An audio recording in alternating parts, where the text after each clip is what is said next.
নজর রাখবো পরবর্তী খবরের দিকে। সোমবার সাউথ গড়িয়া অঞ্চলের উদ্যোগে নবনির্বাচিত পশ্চিমবঙ্গ সরকারকে অভিনন্দন ও স্বাগত জানিয়ে এক বর্ণাঢ্য বিজয় মিছিলের আয়োজন করা হয়। নতুন সরকার গঠনের পর অনেকেই বিজেপির উপর আশা প্রত্যাশা ও ভরসা রেখেছে। সেই আনন্দ ও উচ্ছ্বাসকে সামনে রেখেই এই বিজয় উৎসব অনুষ্ঠিত হয় এদিন।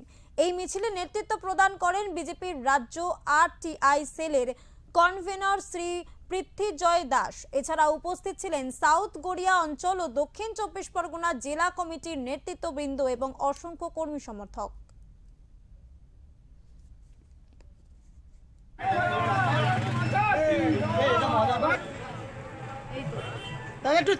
প্রথম ভারতীয় জনতা পার্টি এই পশ্চিমবাংলায় আমরা শুরু করি, সেই সময় দাঁড়িয়ে অন্তত আমাদের যে বর্তমান প্রজন্মের যে সমস্ত ভারতীয় জনতা পার্টির কার্যকর্তারা ছিলেন, তার মধ্যে অধিকাংশ 2021-এর পর তারা ঘর ছাড়া ছিল এবং 300-এর ওপরে কার্যকর্তা শহীদ হয়েছে। প্রথমত এই যে শহীদের রক্তে আমরা হিসাব মতো স্বাধীনতা লাভ করেছি এবং ভারতীয় জনতা পার্টির সরকার যে ক্ষমতায় সরকারে এসছে, তার জন্য আমরা তাদেরকে অসংখ্য ধন্যবাদ জানাই এবং তাদের আত্মার শান্তি কামনা করি। মাটি মানুষের জয় বলে পশ্চিমবাংলার মানুষের সঙ্গে 2011 সাল থেকে 2026 সাল পর্যন্ত প্রতারণা করা হয়েছে।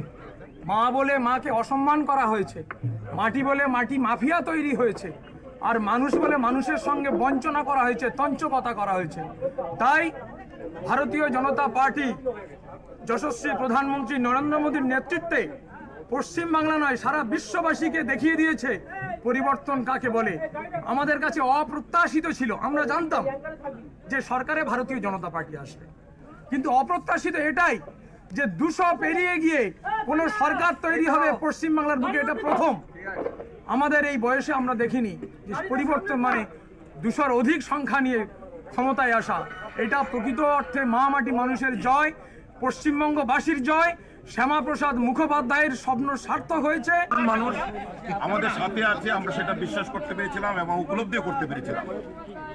আপনারা জানেন মাননীয় নরেন্দ্র মোদীজি আমাদের যাদবপুরে এসেছেন, ওনার যে বার্তা আপনারা সকলে শুনেছেন যে পরিবর্তন হবে, এটা 100% সত্য ছিল।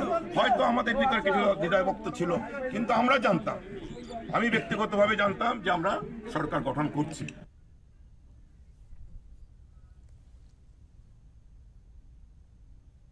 নদিয়ার